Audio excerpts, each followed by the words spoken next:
అన్నా నమస్తే. పవన్ కళ్యాణ్ గారి రూలింగ్ ఎలా కనిపిస్తుంది? పవన్ కళ్యాణ్ గారి రూలింగ్ చాలా గొప్పగా ఉంది. ఆంధ్రాలో చాలా గొప్పగా ఉంది. అసలు ఉప ముఖ్యమంత్రి అంటే ఇలా ఉండాలి, ముఖ్యమంత్రి అంటే ఇలా ఉండాలి, యావత్ మంత్రివర్గం అంతా కూడా ఇలా ఉండాలి. ఇది విజన్ అంటే, ఇది పరిపాలన అంటే ఇట్లా ఉండాలి. ఇది కోరుకున్నాం మేము. ఆంధ్రాలోనైనా తెలంగాణలో అయినా ఇలా కోరుకున్నాం. ఇలా ఉండాలి, మంత్రులు అంటే ఇలా ఉండాలి. ముఖ్యమంత్రి ఏ విధంగా స్పందిస్తూ ఉన్నాడో ప్రజల పక్షాన, అదేవిధంగా అన్ని కుల వర్ణాల పక్షాన ఏ విధంగా స్పందిస్తూ ఉన్నారో, ఉప ముఖ్యమంత్రి గారు పవన్ కళ్యాణ్ గారు ఏ విధంగా స్పందిస్తున్నారో మీరందరూ చూస్తూనే ఉన్నారు. అది అలా జరుగుతూ ఉంది. అంటే పార్టీ పెట్టినప్పుడు కులాలు మతాలు ప్రస్తావన లేని రాజకీయాలు చేస్తాను అన్నారు. బట్ ఇప్పుడు పవన్ కళ్యాణ్ దానికి వ్యతిరేకంగా చేస్తాను అన్న. మతం అనేది మీ అందరికీ తెలుసు. ఇది భారతదేశంలో మనకున్నటువంటి సనాతన హిందూ ధర్మం. ఇది సనాతన హిందూ ధర్మం అయ్యి ఇక్కడ కొంతమంది అన్య మతస్థులు కలియుగ వెంకటేశ్వర స్వామి, కలియుగ దైవం వెంకటేశ్వర స్వామి ఈ భారత ప్రపంచంలోనే అత్యంత ధనం ఇన్కమ్ ఉన్నటువంటి ఒక గొప్ప పుణ్యక్షేత్రము తిరుమల వెంకటేశ్వర స్వామి. మరి అలాంటి పవిత్రమైన టెంపుల్లలో నువ్వు కొన్ని జంతు కళేబరాలకు సంబంధించినటువంటి ఏదో ఆయిల్ కలిసిందని చెప్పి ఆ విధంగా జరిగినటువంటి టెస్టులు అన్నీ బయటపడితే ఇది హిందూ ధర్మాన్ని కించపరిచినట్టు కాదా? హిందూ ధర్మాన్ని దెబ్బతీసినట్టు కాదా? ఎవరైనా దేవుడు ప్రసాదం నెయ్యి అంటే ఆవు ద్వారా, ఆ పాల ద్వారా తీసినటువంటి నెయ్యి అనేదాన్ని దేవుడు అభిషేకానికి వాడతాము. స్వచ్ఛందంగా అది చాలా స్వచ్ఛమైన నెయ్యి వాడతాం తప్ప జంతువులు కలేబరాలు వాడి ప్రసాదంలో కలిపి ఆ ప్రసాదం తెలిస్తే ఇది హిందుత్వాన్ని కించపరిచినట్టు కాదా? ఇలా చేసినోడిని ఇంకా ప్రాణాలతో బతికి రోడ్ల మీద ఇంకా తిరుగుతున్నాడు, ప్రాణాలతో ఉన్నాడంటే నిజంగా మేమే ఆశ్చర్యపోతా ఉన్నాం. అలాంటి వాడిని 6 అడుగులు గోతి తీసి పాతి పెట్టాలి. ఇలాంటి దుర్మార్గానికి ఒడిగట్టిన సన్నాసుల్ని ఆయన ఇంకా ఉప ముఖ్యమంత్రి పరిస్థితిలో ఉండి ఆయన హిందుత్వం గురించి, హిందుత్వ ధర్మాన్ని గురించి కాపాడమంటున్నాడు తప్ప వేరే వాళ్ళని కించపరచట్లేదే. ఎక్కడ ముస్లింని నేను తప్పు అంటున్నాను అనట్లేదే, ఎక్కడ నేను క్రిస్టియన్ని తప్పుగా అంటున్నానని అనట్లేదే. నేను మిగతా ఏదైతే మతాలు ఉన్నాయో వాటన్నిటిని నేను గౌరవిస్తాను, నా మతాన్ని నేను ఆచరిస్తాను అని చెప్పి మాట్లాడుతున్నాడు. దీన్ని రాజకీయం చేయడం ఏంటిది? అంటే అన్య మతస్థులకి తిరుపతి, తిరుమల దేవస్థానానికి సంబంధించి చైర్మన్ పదవులు ఎట్లా ఇస్తారు? వాళ్ళ పిల్లలు పెళ్లిళ్ళు చేసుకునేటప్పుడు క్రిస్టియన్ వ్యవస్థలో క్రిస్టియన్కి సంబంధించి ఆ సమాజంలో కదా మీరు పెళ్లిళ్ళు చేశారు. వాళ్ళకి సంబంధించి క్రిస్టియానిటీలో కదా మీరు పెళ్లి చేశారు. ఆనాడు ఉన్న ఒక ఈ టీటీడీ చైర్మన్గా ఉన్నటువంటి వ్యక్తి అయినా, అంతకుముందున్న వైవి సుబ్బారెడ్డి కూడా వాళ్ళ మిస్సెస్ బైబిల్ చేతిలో పెట్టుకుని, వాళ్ళ భార్య ఊరంతా తిరిగి ప్రచారం చేసిన బైబిల్ చేతిలో పెట్టుకుని అన్య మతస్థులు అన్నారా?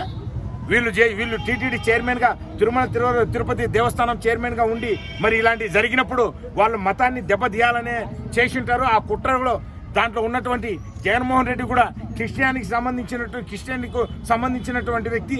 ఆయన కూడా ఒక క్రిస్టియన్ మతాన్ని కొలుస్తున్నటువంటి వ్యక్తి.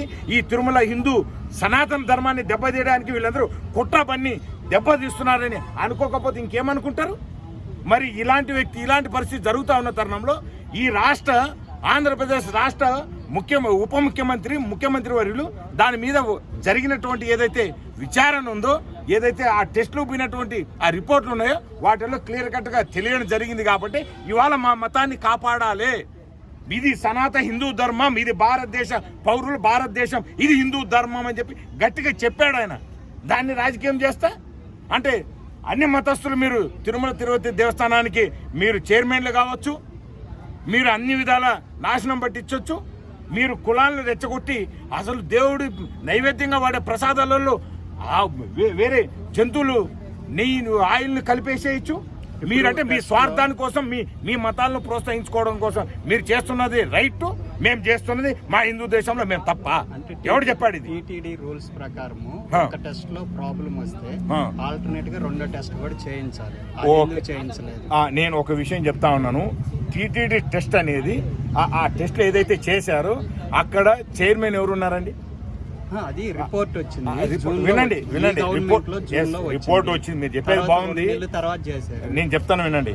టీటీడీ టెంపుల్ ఈయన జగన్మోహన్ రెడ్డి ముఖ్యమంత్రిగా ఉన్నప్పుడు టీటీలో ఉన్న రూల్ ఏంటిది అంటే, నువ్వు సైన్ చేసి నీ డిక్లరేషన్ ఫామ్ మీద సైన్ చేసి నువ్వు తిరుమల కొండెక్కాలి, నువ్వు ఏ దేవుడినైనా కొలుచుకో, ఉన్న రూల్ ప్రకారం డిక్లరేషన్ ఫామ్ మీద నువ్వు సంతకం చేయాలి. ఆనాడు టీటీడీ వాళ్ళు సరే మీరు చెప్పిన డిక్లరేషన్ ఫామ్ మీద సైన్ చేయమన్నప్పుడు నువ్వు డిక్లరేషన్ ఫామ్ మీద సైన్ చేయకుండా ఎక్కడ నువ్వు డిక్లరేషన్ తెలియపరచకుండా నువ్వు తిరుమల కొండలో దేవుడికి నువ్వు పట్టు వస్త్రాలు సమర్పించావు అంటే నువ్వు ముఖ్యమంత్రి కాబట్టి నువ్వు ఆదేశిస్తే ఎవడైనా భయపడాలి కాబట్టి నువ్వు ఆనాడు దౌర్జన్యం ఏంటిది రాజారెడ్డి దౌర్జన్యం చేశావు కాబట్టి నీ పరిపాలనలో నువ్వు డిక్లరేషన్ చేయకుండా పోయావు.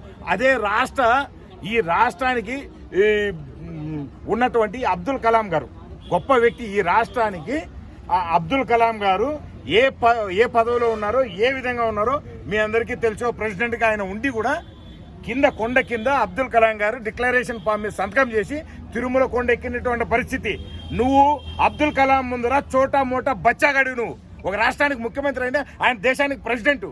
ఆయన కింద ఉండి డిక్లరేషన్ ఫామ్ మీద సంతకం పెట్టి తిరుమల కొండ ఎక్కితే నువ్వు బచ్చగాడివి, పిలిపి తిరిగాడివి. ఒక రాష్ట్రానికి ముఖ్యమంత్రి అయ్యి నువ్వు బెదిరించుకుంటా లోకల్లో ఉన్న వాళ్ళని, మీ అన్ని మతస్థులకు చెందిన వాళ్ళని టీటీడీ చైర్మన్లుగా పెట్టుకుని నువ్వు డిక్లరేషన్ ఫామ్ మీద సంతకం పెట్టుకుని పోయినప్పుడే నువ్వు ఎంత దోషద్రోహివో ఎంత మతద్రోహివో నువ్వు అర్థమైంది, మా అందరికి అర్థమైంది. మరి ఇదేది తెలియకుండా బయట కంట్రీ నుంచి వచ్చినటువంటి వేరే కంట్రీ ప్రధానమంత్రులు కానీ ఇంకా ఇతర లీడర్లు అయినా కూడా డిక్లరేషన్ ఫామ్ మీద సంతకం చేసి తిరుమల కొండ ఎక్కినటువంటి వాళ్ళే. మరి ఇక్కడే పుట్టి ఇక్కడే పెరిగి నీకు హిందుత్వ మతం గురించి తెలియదా? తిరుమల వెంకటేశ్వర స్వామి గురించి తెలియదా? నువ్వు ఇవాళ పెద్ద శుద్ధపూస లెక్క ఈ రాజకీయాలు మాట్లాడుతూ నేను కొండ మీదకి పోతానని చెప్పి మాట్లాడుతున్నావు. అంటే డిక్లరేషన్ ఫామ్ మీద సంతకం పెట్టు అంటే నువ్వు విరమించుకున్నావు, నువ్వు తిరుమలకు వచ్చేది. అంటే నీ దుర్బుద్ధి ఏంటంటే నీ మతాన్ని గొప్ప చేసుకోవడానికి, నీ మతాన్ని పెంపొందించుకోవడానికి ఈ మత రాజకీయాలు సృష్టించింది. తిరుమల ప్రసాదంలో ఈ ఆవు నెయ్యిలో ఏదైతే ఉందో ఈ జంతువుల కళేబరాలకు సంబంధించిన ఆయిల్ కలిపింది వాస్తవం అని తేలింది. కాబట్టి ఇవాళ సుప్రీంకోర్టు కూడా మీకు సిట్టు విచారణ చేయండి, దర్యాప్తు చేయండి అంటే సిట్టు ఎందుకు బుట్టెందుకు అని మాట్లాడుతున్నావు. అంటే ఇంత అన్యాక్రాంతంగా నువ్వు వ్యవహరిస్తా ఉన్నావు అంటే నీ దౌర్భాగ్య పరిస్థితి ఏంటిది? నువ్వు చేస్తున్నటువంటిది మత రాజకీయాలు కాదా అని నేను అడుగుతున్నా జగన్మోహన్ రెడ్డి. అంటే 2014 నుండి 19 వరకు సివిఎన్ సార్ ముఖ్యమంత్రిగా ఉన్నారు. జగన్మోహన్ రెడ్డి పాదయాత్రకు వెళ్లే ముందు వెళ్ళొచ్చాక కూడా తిరుమల వెళ్ళాడు. మరి ఆ రోజు చంద్రబాబు సివిఎన్ సార్ ఎందుకు డిక్లరేషన్ అడగలేదు? ఎప్పుడు 2014 నుండి 19 వరకు జగన్ పాదయాత్రకి వెళ్లే ముందు 2 సార్లు వెళ్ళాడు. పాదయాత్రకి వెళ్లే ముందు వెళ్ళొచ్చాక మరి ఆ రోజు సివిఎన్ సార్ ప్రభుత్వం ఉన్నప్పుడు ఆ రోజు ఎందుకు డిక్లరేషన్ అడగలేదు? ఏది ఆ రోజా? ఆ రోజు చంద్రబాబు నాయుడు గారి ప్రభుత్వంలో బహు గొప్పగా పరిపాలన జరుగుతూ ఉంది. ఆ రోజు కూడా డిక్లరేషన్ ఫామ్ మీద సంతకం పెడతానని చెప్పి కింద నుంచి కొండ మీద పోయి అక్కడ దర్శనం చేసుకుని ఆ రోజు కూడా అక్కడ ఇదే అయ్యారు. అయితే అక్కడ లోకల్గా కొండ మీదకి పోయిన తర్వాత రాజకీయం చేయాలనుకున్నాడు, మత రాజకీయం చేయాలనుకున్నాడు. కాబట్టి సెన్సిటివ్ విషయం అని ఆ రోజు బై మిస్టేక్గా అతన్ని అక్కడికి పోవడం జరిగింది. ఆ తర్వాత ఎన్నో విధాల వీళ్ళు ఆ తర్వాత పోయిన తర్వాత అక్కడ ఏదైతే రాజకీయం చేయదలుచుకున్నాడో ఆ తర్వాత ఇంక పోలే. మళ్ళీ ఎక్కడ పోయాడు? ఎలక్షన్ అయిన తర్వాత గవర్నర్ పరిపాలనలో ఉండంగా ఇతను అక్కడ పోయాడు. ఆ రోజు కూడా వీళ్ళు అబ్జెక్షన్ చేశారు. డిక్లరేషన్ ఫామ్ మీద సంతకం పెట్టకుండా నువ్వు టీటీడీ వ్యవస్థకు ఉన్నటువంటి ఈ యొక్క నిబంధనను ఎందుకు ఉల్లంఘిస్తున్నావు అని చెప్పి అడిగినటువంటి పరిస్థితి ఉంది. అయినా ఇతను సంతకం చేయలే. అంటే రుబాబ్గిరి, దౌర్జన్యం, నేను ముఖ్యమంత్రిని అయిపోయాను అని చెప్పి ఊహాగానాల్లో ఆ రోజు నడిపారు. కాబట్టి భయప్రాంతులకు గురి చేసి ఎంప్లాయీస్ని టీటీడీ వ్యవస్థని భయప్రాంతులకు గురి చేసి ఆయన పోవడం జరిగింది. ఇవాళ చంద్రబాబు నాయుడు గారు జరిగినటువంటి ఏదైతే ఈ ప్రసాదంలో గానే నైవేద్యంలోనే కల్తీ జరిగిందో ఈ కల్తీ జరిగినటువంటి దాన్ని క్లియర్ కట్గా రిపోర్ట్లు వచ్చాయి. కాబట్టి చంద్రబాబు నాయుడు గారు ఇవాళ చెప్పారు, నువ్వు చేయలేదు కదా, నువ్వు అన్ని మతస్థుల్ని నువ్వు చైర్మన్లుగా పెట్టి ఇంత మతాన్ని భ్రష్టు పట్టించే విధంగా సెన్సిటివ్ మ్యాటర్ని ప్రపంచంలో తెలిసే విధంగా నువ్వు అనేక్రాంతం చేసినావు. పోతే డిక్లరేషన్ ఫామ్ మీద సంతకం చేసి బిడ్డ అప్పుడు ఎక్కువ కొండ అని చెప్పాడు. అదేవిధంగా నిన్న మా ఉప ముఖ్యమంత్రి పవన్ కళ్యాణ్ గారు కూడా ఆయన బయట కంట్రీలో మ్యారేజ్ చేసుకున్నారు. మీ అందరికీ తెలుసు. వాళ్ళ పాప క్రిస్టియానిటీకి సంబంధించినటువంటి ఆ పాప బాప్తిస్తం తీసుకుంటే కూడా ఆ పాపని డిక్లరేషన్ ఫామ్ మీద సంతకం చేయించి డైరెక్ట్గా ఇలా టీటీడీకి సంబంధించినటువంటి డిక్లరేషన్ ఫామ్ని చూపిస్తూ ఆ బుక్ను చూపిస్తూ ఎస్ నా బిడ్డ కూడా డిక్లరేషన్ ఇచ్చింది. నేను ఉప ముఖ్యమంత్రి కావచ్చు, ఇంకెవరైనా కావచ్చు, ఎవరైనా హిందూ సనాతన ధర్మం మీద మేము పోతా ఉన్నాము అంటే తప్పకుండా తిరుమల వెంకటేశ్వర స్వామి దర్శనం చేసుకుంటున్నామంటే కంపల్సరీ తప్పకుండా డిక్లరేషన్ ఫామ్ మీద సంతకం చేయాలని చెప్పి డిసైడ్ అయింది. కాబట్టి ఆ పాపతో కూడా సంతకం చేయించి తిరుమల వెంకటేశ్వర స్వామి దర్శనం చేశారు. ఇవి లేవా?